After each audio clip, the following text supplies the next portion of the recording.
Hi, everybody. Welcome back to One Stroke at a Time. I am Mike. This is Roddy. And we are back at you. We've had a little bit of a break, and we're going to just jump into several different things tonight. We're here just hanging out, having a few beers, and eventually maybe some pizza, and dealing with the bitter cold that is hitting the Ozarks right now. Strong winds tonight with a negative 20-ish with the wind chill involved, so that's not good. Anyway, we're drinking. I brought some beer today. This is by the Pulaski Brewing Company, and it's a Chicago Pilsner. And I got to say, Roddy, this is a smooth drinking beer. Very good. Very impressed with it. It's a tall can. I like the one-pint cans. Those always make me feel better than the shorties. Anyway, glad to be back with you, Roddy, and let's just jump in to see how things have been going recently. We've hung out a couple of times. We watched Hamilton safely, doing social distancing safety, but we watched Hamilton, right? That was pretty sweet. Yeah, because you had been wanting to watch that for quite some time. Yes. It was pretty impressive, wasn't it? Very impressive. Yeah. I guess the next step is maybe see it in a real life. Yeah. All right. So how are you doing? I'm good. Ebb and flow is like there's the weather and the cold. Yeah. The cold wind chill and stuff. It's like it's just wreaks havoc on your hand, doesn't it? Yeah.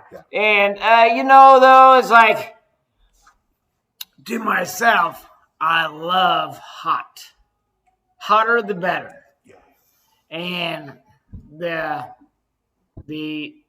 cold and stuff, it's the winter time. Yeah, not a fan. It's you and I could be reincarnated as lizards Yeah. in the desert, and we'd be fine. Yeah, be fine. We would want some beer. I mean, are lizards allowed to drink? I wonder what the age for drinking for a lizard would be. I mean, I don't know what that is. I don't know. Anyway, yeah, I'm not a fan. I will say, you and I are both active people, and I've forced myself to ride this winter. The coldest I've ridden, it was, 32? With the wind chill, it was 22, and I have all these new pieces of gear. I've got my heated vest. I got my heated neck gaiter, and it's actually been pretty good. First time I've ridden in the wintertime in about 12 to 13 years, so I'm kind of liking it, but still not a fan of it. I'd prefer just to be I'd rather ride in 100 degrees. I got no problem with that. So, you've been going to the gym and doing your due diligence. Yeah. A story. So I'm at the gym. I'm a volunteer too. Yeah. And this week it was frigid. And it's like it was so cold. And it's like in my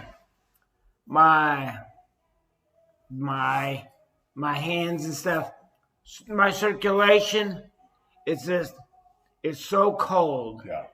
I have to go gloves and this and that and the other. But this week I was like, I can't do it. Yeah. So I have another gym. It's free. Yeah.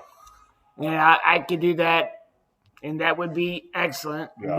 Then I scootle down at the gym, and then I'm volunteer stuff. So it's okay. You did both. Yeah. And it's your right hand that's really the issue, right? Your left hand is fine. Yeah. Yeah. So in a story though. Yeah. A manager. She was the Facebook, and she says, "Well, it's a story." And she's like, "Well, it's like it's really cold, and they were and the thermostat, Yeah. it was dead because the battery was fried up." And I'm like, oh my gosh. Yeah. So new batteries, and away we go. Yeah. But it's still cold. Yeah. It's funny. You just never, even like ours flashes but you don't see it unless you're looking at it. So, you don't notice it until you're cold. Yeah. That's hilarious. So you get back up, but it's still cold, but it's not as cold. You've always told me that if you're a person that's just coming in and knocking out a workout, you're fine. Yeah. If you're the person hanging out, working and doing stuff all day, it's pretty chilly because you don't have a body temperature going. Yeah. I get it. Yeah. Just with school and everything, it's, I feel bad. You got these kids going and just walking to school. It's been terribly cold. But we got 2 weeks of this and maybe we'll catch a break. And I just want the sun to come out and stay out and let's get back to, can we just jump into full blown August, 100-degree weather? July. Yeah, that's true. Well, August. All of it. No. June. June would be excellent. Yeah. So we're both warm weather lovers. That's as simple as it gets. Other stuff, just, we're both just trying to keep moving forward. When we got together last time, we had, we had an emotional conversation. You're still dealing with feeling great some days, calling it a pile of shit the next day. And just, it's like you said, ebb and flow. Yeah. That's why people need to be there for each other because, you got to be there for the good times and you got to be there for the rough stuff. Yeah. If you're not there for the rough stuff, I don't know, it's a hard call. You got to make it happen for yourself and for others, right? Yeah. We talked a little bit. Let me jump into, we're going to talk some stuff that Roddy's going to visit about, but I wanted to bring up, we've talked a couple times about my friends Joe and Stephanie. Joe had suffered a stroke a couple months ago. He's at home, which we mentioned on our last podcast. But I was talking to Stephanie. We FaceTimed with Stephanie and Joe last week and had a really nice conversation. Obviously, Joe communicates in 1 word, 2 words. Yeah. He looks great. Stephanie is just working so hard to help him. And, he can walk, but it's with a cane and her assisting. And she's a saint. I mean, she loves Joe to the end of the earth. He loves her and they're just trying to make it work. It was great to see them together, but she had mentioned to me on the phone when we were talking that 2 of Joe's doctors think that, the stroke that Joe had, because he was kind of like you, obviously there's plenty of reasons why you might have a stroke that you can't figure out, but in their mindset, they're thinking that possibly COVID caused his stroke. So then I did a little bit of research, and I'm just going to read a paragraph from what I pulled up from this study about a trend in COVID-19 positive patients suffering strokes. And first of all, it says stroke occurs when blood can't flow freely to the brain, prevents oxygen, nutrients reaching the brain, and it's blood vessel rupturing inside the brain. While there's not enough hard evidence to confirm that COVID-19 is causing strokes, experts across the world have noticed a trend.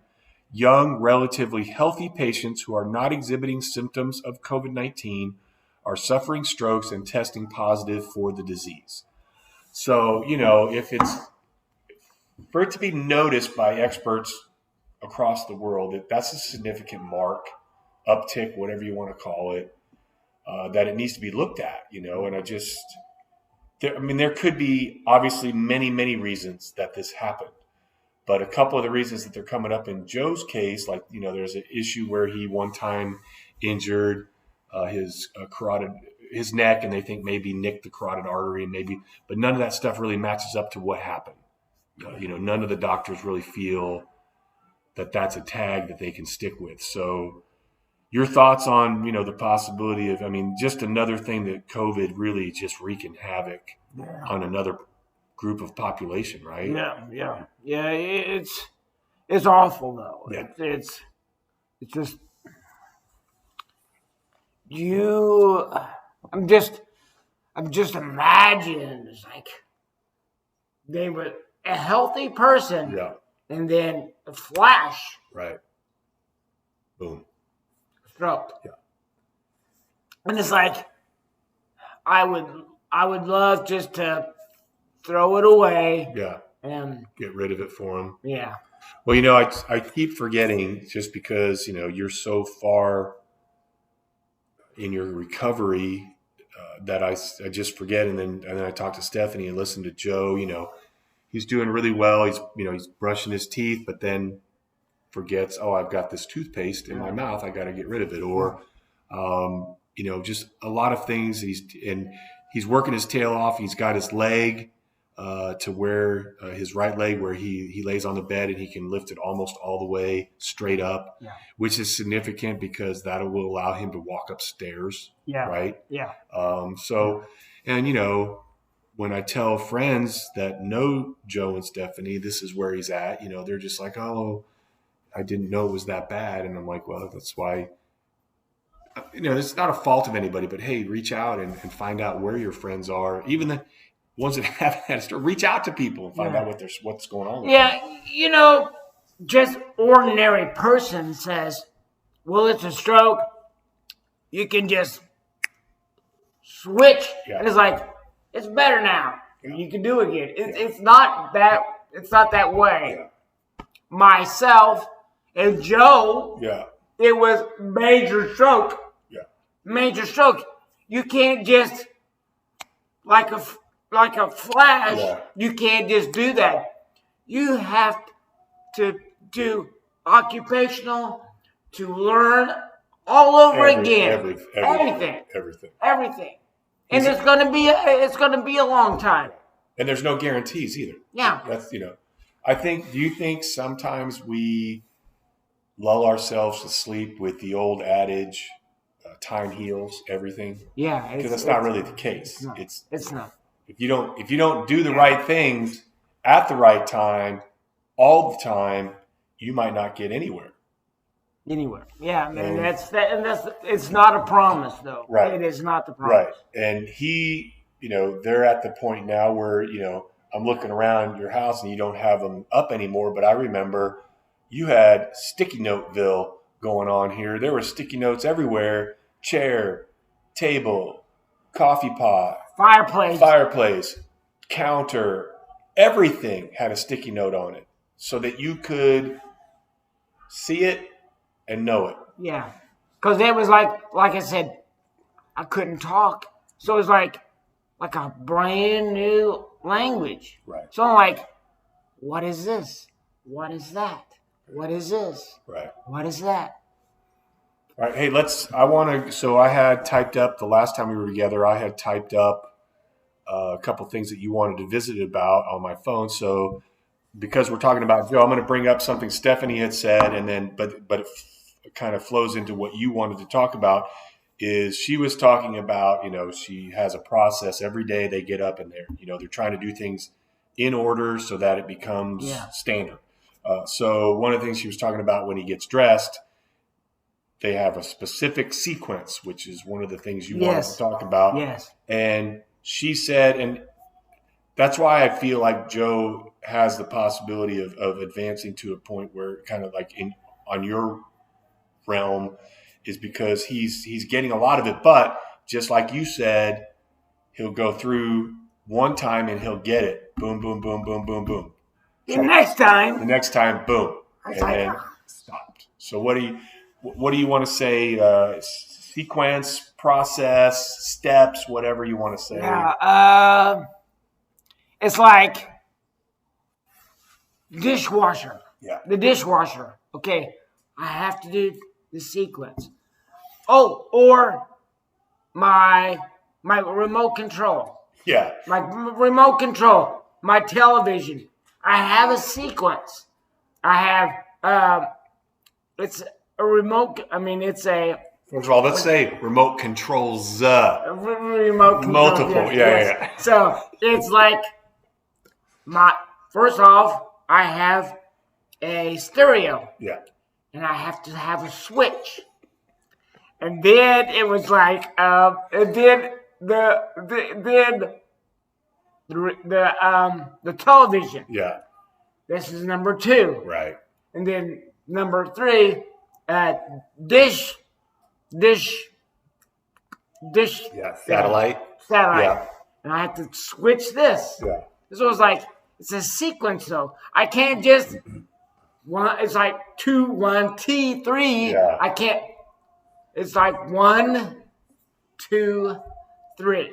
So did you find yourself trying to put the remotes in the order that you needed to pick? How do you do that? Did you try to, hey, I'm going to put this one here, this one here, this one here, and I know to go from left to right or right to left? What'd you do? Well, first off, I was fumbling. So I was like, could you talk? Well, so I have my sister. I was like, can you help me? I can't comprehend the remote control and the television. Can you help me? Yeah. And I couldn't talk. So it was like, the television. That's it. Yeah. And so she kind of figured it out. Yeah, I figured it out. I was like, okay. And thank God for my sister. Yeah. I was like, okay. So I have to study this. Okay. This is this, and this is this.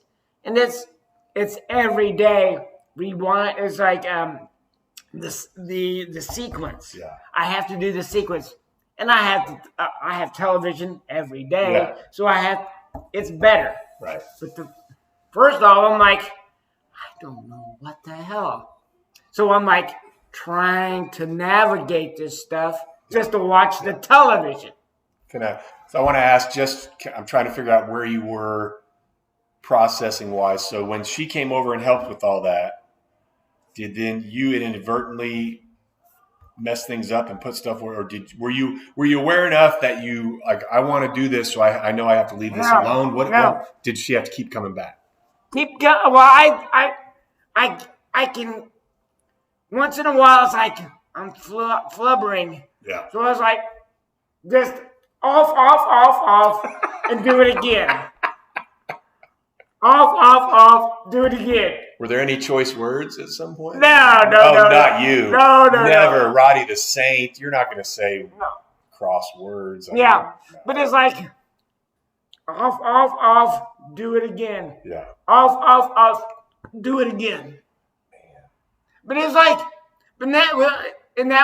that's hard.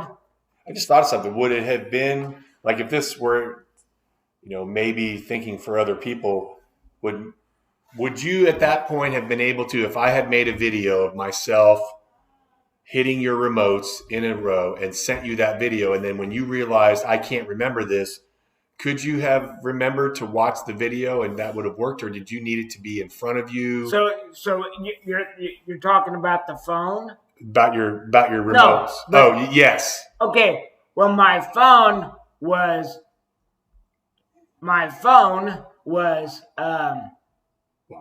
locked. It was locked. And I don't know that we've even talked about that because we did that when we didn't do a podcast. So let's flip back to poor Stephanie was trying to get Joe's contacts and tons of, personal information and all these pictures of their family, themselves, their dogs, one of which had passed away. So she's trying to get all this stuff. Well, when Joe was first trying to get back after the stroke, too many attempts and it got locked out. AT&T said they had no control over it. Apple said, hey, if you don't know your email, and that's just one of those things you don't plan on, right, Roddy? So that's what happened to you too. Same thing. It's like, it's like, and I cannot remember. Yeah. And I think they're out of luck. When I was talking to Stephanie and had some people on, Facebook, you just try to get people that might be in the know. But when she got on the phone, it was basically when the screen came on and says hello, the people that were helping me said they've erased everything. You're starting over again. It's all over again. And that's the same thing. Yeah. I'm just the same thing. It's like I cannot remember the password. Yeah. I'm like, it's called memory. Yeah. It's called memory. Yeah. It's like, I don't know. Well, the listen, I'm not faulting there, but there's got to be some system set up for these people.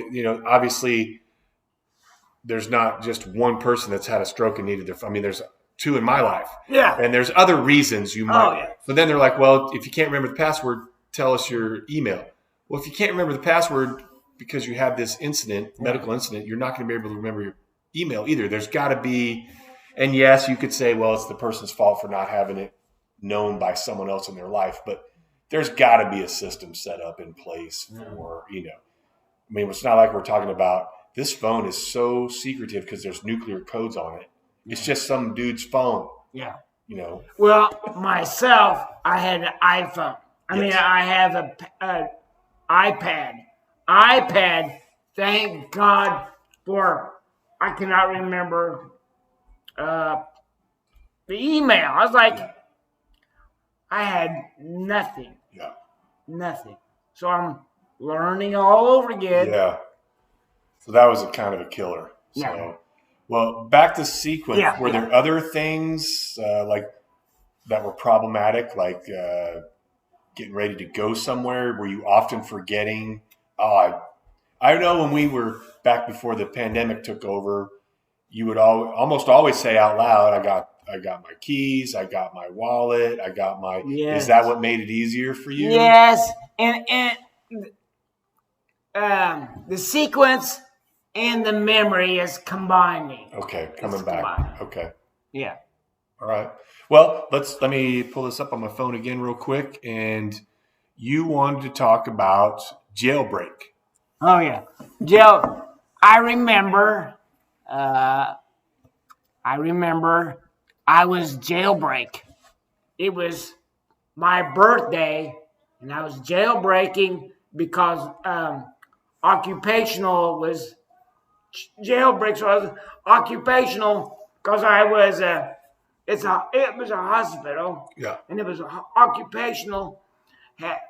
Occupational's like, well, and my insurance. I was like, well, you can fly again. It's like, see you later. So my mom was at work. And it's like, I have no car. Thank God, a friend was like, oh, you can drive. I mean, you could ride. You could ride. Yeah. I was like, okay, thank God. Pull my clothes and stuff, big pile of shit. Yeah. And away we go. So, like I said, though, and then it's like, and then in my house, in my cats. Yeah. I was like, oh, I love my. And so I'm hunting the kids. Yeah. I'm like, and it's been 3 weeks. 3 weeks. And I've not seen them. Right. At all. And in my house, I'm like, I love my house. Hello. It's like, okay, man. Yeah. Felt good to be home. Good to be home. But the sequence, so I'm watching, it's like, my remote control and my stuff. So I have, it was July. Yeah. And I was like, I had no tennis shoes. I have nothing. And I was like, I'm walking bare feet as I was walking to my sister's house. Right up the road. Yeah. Yeah. And it's like I was knocking. It's like, hello. I couldn't talk. So it was like, can you help me? It's like, no, you can help me. Yep. And so I was like, what is this? What is like, so what are you gonna? I love television, but I can't see, I can't hear. Yeah. So it's like, okay. So she scooted over. So it was a trying time. Yes. So I was like, okay. Remote. I was like, okay, now I'm watching television. Yeah. And I'm watching, and then the cats came around. in, and it's like I'm home again. Yes. I'm home again. You felt like it was your place. Yeah. That must have been awesome. Yeah. And I remember July, it was hot. Yeah. And it was like the grass was like burnt. Yeah. But it was like it's Didn't matter. It's home. It's home. Didn't matter. It is home. But yeah, the jailbreak. I was like, I gotta go. You gotta get out of I gotta here. go. Yeah, and someone bailed you out. Bailed me out. Nice. Hey, because it's wintertime, listen. I'll give you a reprieve. I'm going to ask you if you have a funny winter story of yours. I'll tell one that happened for me, and then maybe by the time I'm done, you could tell a funny winter story. So, I grew up. A lot of my childhood was in Idaho. We lived in tons of places, moved all over the place. This story is when we were living in Blackfoot, Idaho. And just listen to this scenario and how much the world has changed since then, Robbie. So I'm from the 6th, 7th, 8th grade, I had a newspaper route, which my sister got me fired from, but that's another story for another day. So I'm a 6th, 7th, 8th grader delivering, I think, 9,500 papers. And you had a choice. You could either do it super early in the morning or you had to have them done in the afternoon by 5 when people got home from work or whatever. So I thought, I'm going to be the next Howard Hughes. I'm making money. I'm a kid. And back then we lived about maybe a mile from a restaurant called Stan's Restaurant. Had sweet rolls that were as big as spare tires. And so what I would do is on Saturdays and Sundays, I would get up super early, deliver my newspapers. And if it had snowed, I literally could ski, cross-country ski, even though I didn't have cross-country skis, down to Stan's. I'd go in there and have a sweet roll and maybe some hash browns and milk, and pay a school bus would come by and stop at Stan's Restaurant. You'd pay them $1, and they would take anybody on the bus to Kelly's Canyon, which was hour and a half, 2 hours away. And the bus would stay there all day. You'd pay $1, maybe something for the ski lift ticket all day, and I'd have another couple dollars for chili and stuff for lunch. And as a kid in the 6th, 7th, and 8th grade, I can't tell you how many weekends, both Saturday and Sunday, or one or the other, by myself, going and skiing on a ski resort with no supervision. I mean, if you did that in today's day and age, it'd be like, hey, where's your kid? Oh, I went skiing. Who went with them? Nobody. When they coming back? I don't know. When the bus comes back, I wouldn't work. But I loved it. I was, independent, felt awesome. Well, I was also a daredevil. So I go to the top of Kelly's Canyon, and there were different, I haven't been skiing in so long, but the ratings were like a black diamond was a really difficult thing, and straight down moguls. And of course, that's where I'm going. Why wouldn't I, even though my mom said not to, but I'm like, yeah, I'm about to make this happen. So I'm doing it, and I do pretty good, and I'm there, and I just take a break. So I'm sitting with my ski poles in the ground, leaning forward, and all of a sudden I hear this noise, and this guy comes from the side, out of control, and skis right across the top of the front of my skis with one of his, and he breaks both my poles. He skis right through them, and he crashes. But then he does, I'm like, I ask him if he's okay. I'm a kid. He goes, yeah, I'm fine. And then he takes off. And I'm like, you just broke my ski poles. And so I'm skiing down this mountain with no ski poles. I still have my handles, and I'm skiing down this thing and I'm doing fine or whatever. But I remember the guy, he was in I can't remember the color now, but let's say it was like a lime green jacket. And I'm pissed because I'm like, dude, you just broke my ski poles, asshole. And so I'm looking for him all day. And I go in to eat my chili for lunch, and I come out, and here's this dude in this lime green jacket putting his skis up outside on the ski rack, getting ready to go in the lodge. And I see him put his ski poles up, and it's the guy that hit me. And so I wait for him to put his ski poles up. I walk over, and I take his ski poles, and I hang what's left of mine. I hang on his ski rack part, and I take his ski poles. Now, the comedy of it is he's a grown man. I'm in this. I think it happened when I was in the 7th grade or something, and I'm short. So I've got these adult-sized ski poles 1.5 feet above my head when I put them in the ground. But I was like, I'm not you ruined my ski poles, you asshole. So I took them. Of course, I get them home, and my mom's like, what are these? I go, oh, a guy wanted to trade me. He really liked mine. So anyway, that's my winter ski story. Well, I'm Missouri. Okay.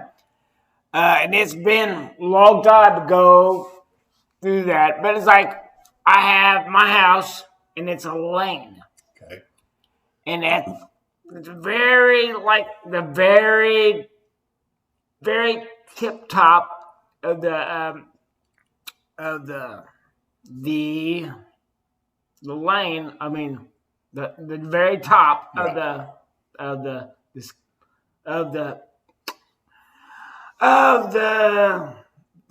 very top of. Was it a downward hill It's lane? going up, Okay, up. okay. It's a very top. Okay. Very top. And it was windy, and it was cold, and it was snow. And I remember it's very top, and it was the snow, the drift. That I have a drift. Okay.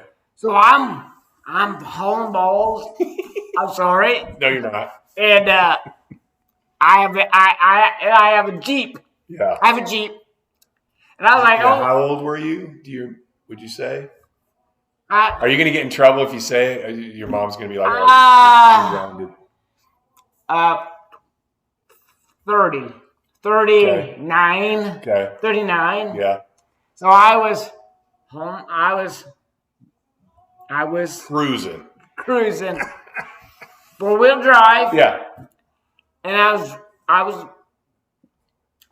cruising, and then it was just stop. My drift was so tall, I couldn't move. You just came to a complete halt. It's like, I was like, back up. No. Couldn't back up, couldn't move up. Oh no.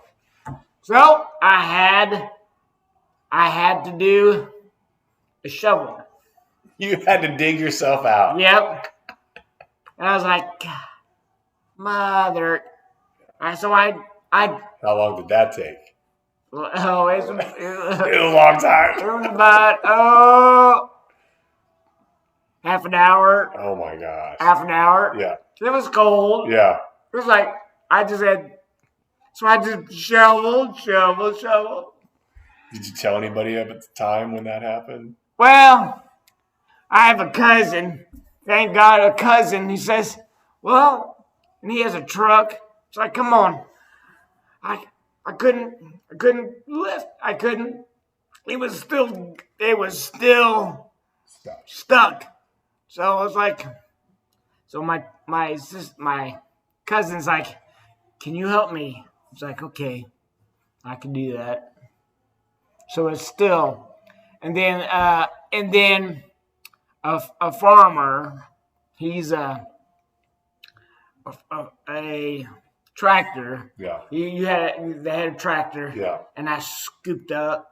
Got it out of your way. Yeah. Did it do any damage to your Jeep? Or it just stuck. Jeez. That's pretty funny. It's not. Well, I'm glad you didn't get hurt. That's not very funny. Well, you were being rambunctious, so. No. Or I'm gonna use a word that you've used twice today that I've never heard you say before, and I like it. You were scootling a little too quickly down the lane. Yeah. If you ask me. Yeah. All right, Roddy, let's go ahead and wrap this one up. Appreciate that I got to spend time with you. And guys, if you're out there and you're enjoying us in our podcast, if you want to send us an email, we have an email. It's the letters from One Stroke at a Time. So it would be OSAAT417@gmail.com. Send us some messages. We've had some nice comments on our videos that are podcasts that are on YouTube. Keep those happening. We'll reply to you.